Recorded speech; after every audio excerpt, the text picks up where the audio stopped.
Si vous avez 65 ans ou plus et que vous conduisez encore, il est important que vous écoutiez ceci. À partir de 2026, les règles relatives au renouvellement du permis de conduire vont changer, et ces changements ne seront pas uniformes. C'est pourquoi de nombreux seniors risquent d'être pris au dépourvu. 5 changements spécifiques seront mis en place dans différents États cette année. 4 d'entre eux sont des points essentiels à connaître avant votre prochain renouvellement. Quant au 4e, celui qui mérite toute votre attention, il pourrait vous coûter votre permis sans même que vous vous en rendiez compte. Mais il y a aussi une bonne nouvelle, un changement qui simplifiera la vie des conducteurs âgés et permettra à beaucoup d'entre vous de renouveler leur permis depuis chez vous, sans jamais avoir à faire la queue à la préfecture. Alors, ne partez pas. À la fin de cet article, vous saurez exactement ce qui vous attend, quels changements vous concernent et comment réagir. Et avant que quiconque ne se décourage, permettez-moi d'être clair. Que vous ayez 62 ou 85 ans, peu importe. Même si votre permis est impeccable depuis 50 ans, cela n'a aucune importance. Ces changements sont liés à l'âge et aux dates de renouvellement. Et chacun d'entre vous, en lisant ces lignes, devra bientôt renouveler son permis. Ce message s'adresse donc à vous, et honnêtement, à tous vos proches qui conduisent encore, car la plupart d'entre eux ignorent tout de ces changements. Permettez-moi de me présenter afin que vous compreniez pourquoi je vous explique tout. Je m'appelle Walter Baron. Je suis avocat spécialisé en droit successoral. Depuis plus de 15 ans, mon métier consiste à décrypter les clauses complexes que les organismes et les administrations comptent sur le fait que le grand public ne lit jamais, puis à les traduire en langage clair pour que les familles puissent protéger leur patrimoine.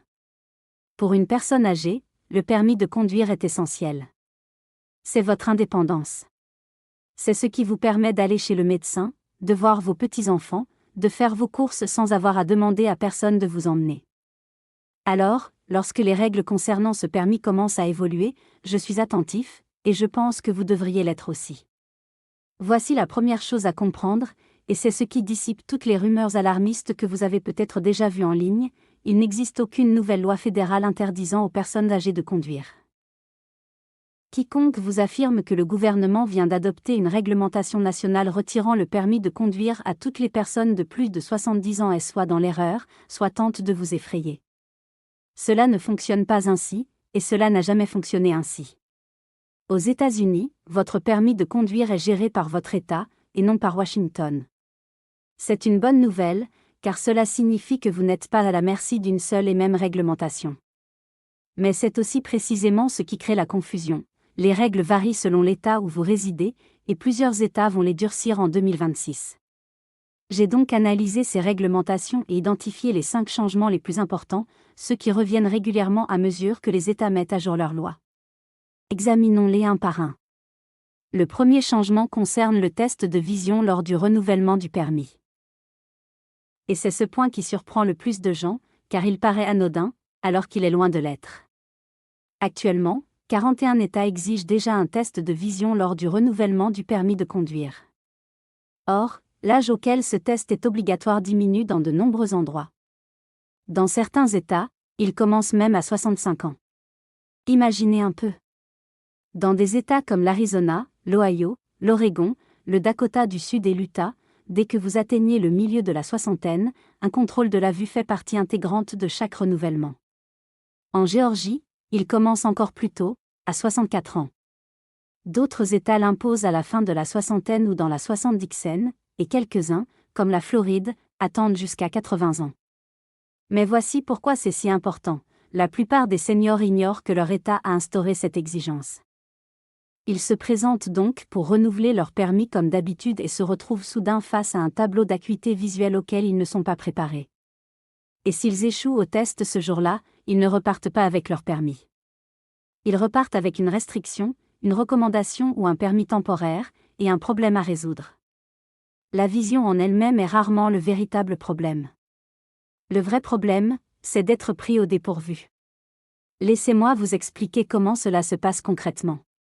Imaginez une femme nommée Margaret, 71 ans, qui renouvelle son permis de conduire facilement depuis des décennies. Elle se rend au bureau pendant sa pause déjeuner, s'attendant à 5 minutes et une nouvelle photo. Au lieu de cela, on lui présente un tableau d'acuité visuelle. Fatiguée, la lumière est mauvaise et elle rate une ligne qu'elle aurait probablement lue sans problème un matin en pleine forme. Au lieu d'un nouveau permis, on lui remet un formulaire et on lui demande de revenir avec un rapport d'un ophtalmologiste. Du jour au lendemain, elle conduit avec un permis provisoire, inquiète, prend des rendez-vous et se sent coupable, alors qu'en réalité, on ne l'avait tout simplement jamais informée du changement de réglementation. C'est là tout le danger, et non votre vue. C'est une véritable embuscade. Le conseil le plus utile que je puisse vous donner concernant la première règle est le suivant: avant votre renouvellement, renseignez-vous pour savoir si votre état effectue désormais un test de vision à votre âge. Et si c'est le cas, faites d'abord vérifier votre vue à votre convenance, tranquillement, pour que ce soit réglé avant même d'entrer. Arrivez en sachant que vous avez réussi l'examen, et le rendez-vous se résumera à une photo et une signature. Le deuxième changement est que de plus en plus d'États exigent désormais un renouvellement en personne à partir d'un certain âge, et suppriment les options pratiques dont vous disposiez auparavant. Pendant des années, la plupart d'entre nous pouvions renouveler notre permis par courrier ou en ligne sans même avoir à sortir de chez nous. Mais actuellement, 17 États, y compris le district de Columbia, bloquent le renouvellement en ligne ou par courrier pour les conducteurs âgés et exigent une présence physique. En Arizona, cette obligation de présence physique est applicable dès 65 ans. Au Texas, elle est requise à partir de 79 ans. La raison pour laquelle les États prennent cette mesure est que la présence physique leur permet de procéder à un test de vision, de prendre une nouvelle photo et, dans certains cas, de vérifier discrètement votre équilibre et la clarté de vos réponses. Je ne vous dis pas cela pour vous faire peur. Pour la plupart d'entre vous, un renouvellement en personne n'est qu'un petit désagrément, un après-midi et une file d'attente. Mais il faut s'y préparer. Si vous avez toujours fait le choix de simplement cliquer sur un bouton en ligne tous les 2 ou 3 ans et que vous pensez pouvoir recommencer, vous risquez de découvrir au pire moment que votre état exige désormais un déplacement, et que la période de renouvellement est peut-être déjà terminée. Connaître la règle à l'avance permet de transformer une situation imprévue en une simple formalité. Je pense notamment à Harold, un homme de 79 ans, dans un État qui vient de fixer l'âge limite pour le renouvellement en personne à 79 ans. Il a essayé 3 fois de renouveler son permis en ligne, a rencontré un message d'erreur à chaque fois, a supposé que le site était en panne et a remis cela à plus tard. Lorsqu'il a finalement appelé et appris qu'il devait se présenter en personne, son permis était expiré depuis 11 jours. Et un permis expiré, ce n'est pas rien. Dans la plupart des endroits, le jour de l'expiration de votre permis, vous n'êtes plus autorisé à conduire. Cela signifie que votre assurance auto risque de ne pas vous couvrir en cas d'accident, et qu'un simple contrôle routier peut se transformer en amende. Harold n'a rien fait de mal, si ce n'est supposer que la règle était la même que la dernière fois. Ne faites pas comme lui. Dès que vous savez qu'un renouvellement en personne est prévu, organisez-vous. Choisissez votre date et présentez-vous avant la date limite, pas après. Troisième changement, la durée de validité du permis se raccourcit avec l'âge. Vous devrez donc vous en occuper plus souvent. Plus jeune, votre permis était valable 8, 10, voire 12 ans d'affilée. On pouvait ainsi oublier l'existence du service des immatriculations. Mais ces États réduisent cette période pour les conducteurs plus âgés. En Arizona, à partir de 65 ans, le permis doit être renouvelé tous les 5 ans au lieu de 12 ans pour les plus jeunes. Au Texas, les conducteurs de 85 ans et plus le renouvellent tous les 2 ans. Dans l'Illinois, entre 81 et 86 ans, il faut le renouveler tous les 2 ans, et à partir de 87 ans, c'est annuel. En Floride, la durée de validité du permis est également réduite à 6 ans à partir de 80 ans. Pourquoi est-ce important pour vous aujourd'hui? Parce que chaque renouvellement, même raccourci, est une nouvelle occasion de passer le test de vision et l'examen en personne. Auparavant, un permis valable 10 ans signifiait un examen tous les 10 ans. Avec un permis plus court, vous devrez retourner au centre d'examen beaucoup plus souvent, et chaque visite représente un risque d'imprévu si vous n'êtes pas préparé. Et il y a un piège plus insidieux caché derrière tout cela. Quand votre permis était valable 10 ans, vous pouviez l'oublier sans problème. Mais lorsqu'il est renouvelé tous les 2 ans, ou tous les ans à partir de 80 ans, le risque d'oublier une date de renouvellement augmente à chaque fois. Une personne âgée qui a renouvelé son permis en 2014 et n'y a plus pensé se retrouve soudainement confrontée à un renouvellement en 2026, puis en 2028, et encore une fois par la suite. À chaque renouvellement, le test de vision et l'examen en personne sont requis. En résumé, la leçon à retenir de la troisième règle est simple. Ne présumez pas que votre permis de conduire a la même durée de validité qu'avant. Sortez votre carte de votre portefeuille dès maintenant. Regardez la date d'expiration imprimée dessus et notez-la dans votre agenda et sur votre téléphone, car l'intervalle entre les renouvellements se raccourcit au moment même où les exigences se durcissent. Et ceux qui se font prendre sont presque toujours ceux qui se basent sur l'ancien calendrier, plus long. Maintenant, suivez-moi bien, car voici le quatrième changement, celui dont je vous ai parlé dès le début et qui pourrait vous coûter votre permis. Il s'agit de l'examen médical et de l'évaluation des compétences, et c'est celui qui déclenche l'alerte, car c'est le seul moment où vous pouvez passer de conducteur titulaire d'un permis à conducteur restreint ou suspendu en un seul rendez-vous. Voici ce qui se passe, de plus en plus d'États intègrent une étape, à partir d'un certain âge ou dès qu'une personne émet une inquiétude, vous devez démontrer que vous êtes toujours capable de conduire un véhicule en toute sécurité. Et ceci n'est pas une hypothèse pour 2026. Dans l'Illinois, à compter du 1er juillet 2026, les conducteurs de 87 ans et plus devront prouver leur capacité à conduire un véhicule en toute sécurité pour renouveler leur permis. De plus, la plupart des États ont mis en place une procédure d'examen médical, où un médecin, un agent de police, voire un membre de la famille, peut signaler un conducteur. Une fois signalé, vous pourriez être tenu de passer un examen de la vue, un examen théorique, un examen pratique ou une évaluation médicale pour continuer à conduire. Et voici le point que presque personne ne comprend avant d'y être confronté: si vous recevez un tel avis par courrier et que vous l'ignorez ou que vous manquez la date limite, votre permis peut être suspendu automatiquement, non pas pour cause d'échec, mais pour absence de réponse. C'est ainsi que des conducteurs prudents et responsables perdent leur permis, non pas à cause d'un accident, mais en jetant une enveloppe officielle qu'ils ont prise pour du courrier indésirable. Et je vous invite à bien réfléchir à la facilité avec laquelle cela arrive, car ces organismes n'envoient pas ces avis par coursier recommandé avec gyrophare. Elle arrive sous forme d'une simple enveloppe blanche, mélangée au prospectus des supermarchés et aux offres de cartes de crédit, un jour de grande affluence, et finit dans la pile à jeter. 3 semaines plus tard, une deuxième lettre arrive, que vous n'ouvrez toujours pas.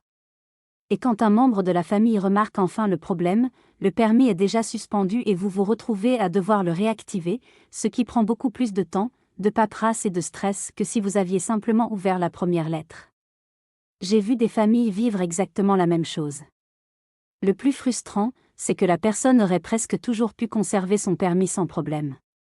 Elle n'a tout simplement jamais ouvert l'enveloppe qui expliquait la marche à suivre. Alors, la règle numéro 4 est la plus importante de toute cette vidéo: si vous recevez un document de votre préfecture, ouvrez-le le jour même. Lisez-le attentivement et suivez scrupuleusement les instructions avant la date limite. Ne laissez pas un délai manqué vous priver de l'indépendance que vous avez acquise au fil d'une vie de conduite responsable. Allez, respirez un bon coup, car j'ai maintenant la bonne nouvelle que je vous ai promise. Et c'est vraiment une bonne chose. Le 5e changement, c'est que de nombreux États facilitent, et non compliquent, le renouvellement du permis de conduire à distance, à condition de connaître la marche à suivre. Voici le secret: dans de nombreux États qui exigent habituellement que les conducteurs âgés se présentent en personne pour un examen de la vue, vous pouvez éviter ce déplacement si votre ophtalmologiste remplit simplement un rapport d'examen et l'envoie à l'avance. La Floride permet aux conducteurs de 80 ans et plus de renouveler leur permis en ligne, à condition qu'un ophtalmologiste soumette d'abord leurs résultats d'examen par voie électronique. Le Colorado permet également aux conducteurs de 80 ans et plus de renouveler leur permis en ligne, à condition de fournir un rapport d'examen de la vue signé par leur optométriste ou ophtalmologiste, datant de moins de 6 mois avant le renouvellement.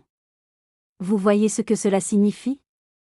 L'exigence même qui oblige certains seniors à faire la queue pendant des heures à la préfecture est celle que vous pouvez satisfaire chez votre ophtalmologiste, à votre convenance, puis renouveler votre permis tranquillement depuis chez vous. Et il y a une autre bonne nouvelle, notamment pour nos amis de l'Illinois. Pendant des années, l'Illinois était le seul État à exiger un examen de conduite dès l'âge de 75 ans. À partir de juillet 2026, cet âge sera relevé jusqu'à 87 ans. C'est une véritable aubaine pour des centaines de milliers de conducteurs âgés qui étaient auparavant contraints de passer un examen inutile. Alors non, tout n'est pas perdu. Ces changements rendent le système enfin plus raisonnable et plus pratique, à condition de savoir s'en servir. Voyons donc concrètement ce que vous pouvez faire, car connaître ces 5 changements n'est utile que si vous les traduisez en quelques étapes simples. Premièrement, renseignez-vous sur la réglementation en vigueur dans votre État. Chaque État dispose d'un site web dédié aux services aux conducteurs ou aux véhicules motorisés, qui précise l'âge de renouvellement, les exigences en matière de vision et la possibilité de renouveler en ligne. 10 minutes sur cette page ou un simple coup de fil vous permettront de savoir exactement quelles conditions vous concernent. Deuxièmement, faites contrôler votre vue à l'avance, avant la date de renouvellement, afin d'éviter toute mauvaise surprise lors d'un test d'acuité visuelle. Troisièmement, demandez à votre ophtalmologiste s'il peut soumettre votre rapport de vision à l'État pour vous, car cette simple question permet souvent de renouveler son permis à distance. Quatrièmement, et je ne saurais trop insister, ouvrez chaque courrier de votre organisme de délivrance de permis dès sa réception et agissez immédiatement, car manquer une échéance est le moyen le plus rapide de perdre un permis que vous avez parfaitement le droit de conserver. Cinquièmement, notez dès aujourd'hui la date de renouvellement sur votre calendrier, car ces cycles plus courts signifient que cette date approche à grands pas. J'ai passé des années à aider les personnes âgées et leurs familles à protéger ce qui compte le plus pour elles. Et s'il y a une chose que j'ai apprise, c'est que les personnes qui restent autonomes le plus longtemps sont simplement celles qui anticipent ces changements et se préparent au lieu d'être prises au dépourvu. Et la conduite n'est qu'un élément d'un tableau bien plus vaste. Vous avez été nombreux à me demander de rassembler les conseils pratiques que j'aborde sur cette chaîne, les échéances, les formulaires, les exemptions et les astuces financières pour protéger les Américains âgés dans un seul document. C'est chose faite. Il s'agit du guide financier pour les seniors. Ce document détaille les avantages, les allègements fiscaux et les protections que la plupart des seniors ignorent jusqu'à ce qu'il soit trop tard. Le tout est rédigé en langage clair, pour vous, et non pour un avocat. Si cela vous intéresse, le lien se trouve dans la description ci-dessous. Ce document est là pour vous aider à préserver vos droits. Permettez-moi de conclure. Votre permis de conduire est bien plus qu'une simple carte dans votre portefeuille. Il représente votre liberté de vivre votre vie comme vous l'entendez. Et personne ne devrait la perdre à cause d'une règle dont il ignorait l'existence ou d'un courrier qu'il n'a jamais ouvert. Les États durcissent discrètement ces exigences. Mais désormais, vous n'êtes plus pris au dépourvu. Vous savez que le test de vision arrive. Vous savez que certains renouvellements doivent désormais se faire en personne. Vous savez que les délais se raccourcissent. Vous savez qu'un avis médical manqué représente un véritable danger. Et vous connaissez l'astuce qui permet à beaucoup d'entre vous de renouveler leur permis depuis chez eux. Voici ce que je vous propose d'en faire. Ces informations ne protègent que ceux qui les reçoivent. Si cela vous a été utile, partagez-le avec un autre conducteur qui vous est cher, votre conjoint, un voisin, un frère ou une sœur, bref, toute personne qui conduit encore et qui ignore ces changements. Vous pourriez bien être la raison pour laquelle elle conserve son permis.